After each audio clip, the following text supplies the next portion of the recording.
किसी ने क्या खूब कहा है कि धन कमाना या पाना बड़ी बात नहीं है, उस धन से सुकून मिलना और परिवार के साथ रोटी खाना बड़ी बात है। नमस्कार दोस्तों, मेरा नाम प्रेम प्रकाश पांडे है। आज अपने चैनल पर एक नई बेहतरीन मोटिवेशनल स्टोरी लेकर के आया हूँ। आज की स्टोरी में हम जानेंगे धन का प्रभाव क्या होता है। और तो चलिए, चैनल को सब्सक्राइब नहीं किया है, सब्सक्राइब कर लीजिए और सुनते हैं यह बेहतरीन स्टोरी।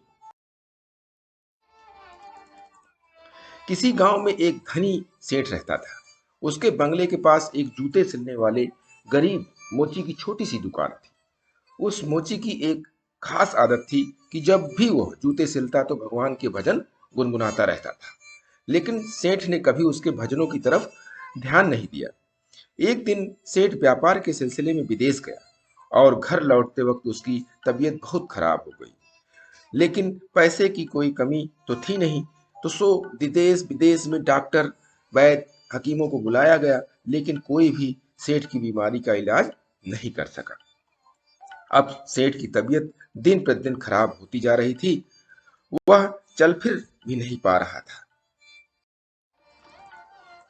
एक दिन वह घर में अपने बिस्तर पर लेटा था। अचानक उसके कान में मोची के भजन की गाने की आवाज सुनाई। आज मोची के भजन कुछ अच्छे लग रहे थे सेठ को। कुछ ही देर में सेठ इतना मंत्रमुग्ध हो गया कि उसे ऐसा लगा जैसे वो साक्षात परमात्मा से मिलन कर रहा हो। मोची के भजन सेठ को उसकी बीमारी से दूर लेते जा रहे थे। कुछ देर के लिए सेठ भूल गया कि वह बीमार है। उसे अपार आनंद की प्राप्ति हुई। कुछ दिन तक यह सिलसिला चलता रहा। अब धीरे धीरे सेठ के स्वास्थ्य में सुधार आने लगा। एक दिन उसने मोची को बुलाया और कहा, मेरी बीमारी का इलाज बड़े बड़े डॉक्टर नहीं कर पाए, लेकिन तुम्हारे भजन ने मेरा स्वास्थ्य सुधार दिया। ये लो 1000 रुपए इनाम। मोची खुश होते हुए पैसे लेकर चला गया। लेकिन उस रात मोची को बिल्कुल नींद नहीं आई। वो सारी रात यही सोचता रहा, इतने सारे पैसों को कहाँ छुपा कर रखूं, इनसे क्या क्या खरीदना है। इसी सोच की वजह से वो इतना परेशान हुआ कि अगले दिन काम पे भी नहीं जा सका। अब भजन गाना तो जैसे वो भूल ही गया था। मन में खुशी थी पैसे की। अब तो उसने काम पर जाना ही बंद कर दिया और धीरे धीरे उसकी दुकानदारी भी चौपट होने लगी। इधर सेठ की बीमारी फिर से बढ़ती जा रही थी। एक दिन मोची सेठ के बंगले में आया और बोला, सेठ जी, आप अपने ये पैसे वापस रख लीजिए। इस धन की वजह से मेरा धंधा चौपट हो गया। मैं भजन गाना ही भूल गया।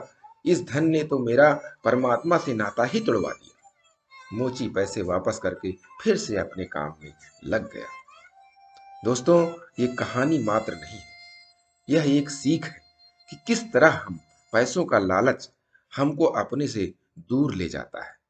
हम भूल जाते हैं कि कोई ऐसी शक्ति भी है जिसने हमें बनाया है। आज के माहौल में ये सब बहुत देखने को मिलता है। लोग चौबीसों घंटे सिर्फ जॉब की बात करते हैं, बिजनेस की बात करते हैं, पैसों की बात करते हैं। हालांकि धन जीवन यापन के लिए बहुत जरूरी है, लेकिन उसके लिए अपने अस्तित्व को भूल जाना मूर्खता ही है। आप खूब पैसा कमाइए, लेकिन साथ ही साथ भगवान का स्मरण करिए, अपने माता पिता की सेवा करिए, दूसरों के हित की बातें सोचिए और प्रतिदिन सुबह 5:30 बजे एक नई कहानी, एक नई उमंग से दिन की शुरुआत करिए। तब तक के लिए छोटों से मिले प्यार और बड़ों से मिले आशीर्वाद और भगवान के सहारे के साथ यही कहूंगा कि काम तो सभी करते हैं, पर काम करो कुछ ऐसा कि उदाहरण बन जाए। ये छोटी सी स्टोरी आपको अच्छी लगी तो लाइक कीजिए, शेयर कीजिए अपने इष्ट मित्रों में भी। और चैनल को अभी तक सब्सक्राइब नहीं किया है, सब्सक्राइब कर लीजिए, कमेंट्स कीजिए और नई नई बेहतरीन मोटिवेशनल स्टोरी पाने के लिए प्रेस बेल आइकन।